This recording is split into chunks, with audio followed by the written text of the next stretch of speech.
So yun, hello, good evening mga guard. Nandito tayo ngayon sa Marikina para ay sagawa yung ating part 2 or yung ating episode 2 ng Manihan para sa mga Marikenyo.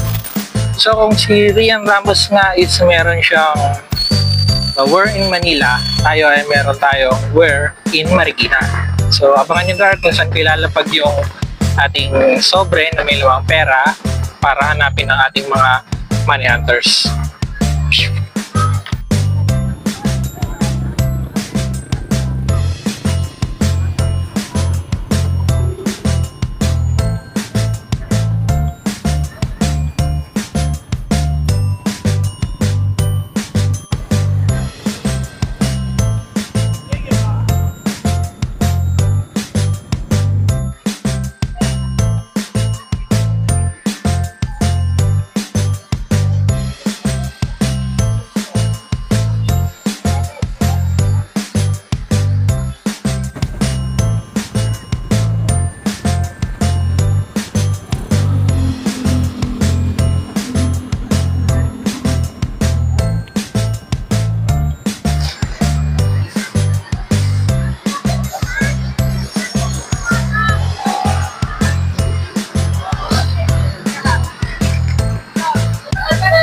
So yun mga guard, ilalapag na natin siya.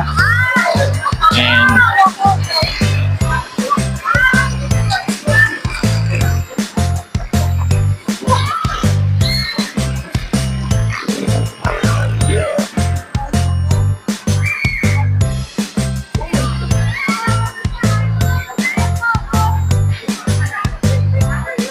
so nandito lang siya mga guard sa isa sa mga ano ba tawag dito, mga shade na yan, yung mga upuan, mga bench na inuupuan ng mga tao, mga estudyante. So yun mga guard, nasa ilalim lang ng isa sa mga yan yung ating pera, and good luck sa makakuha.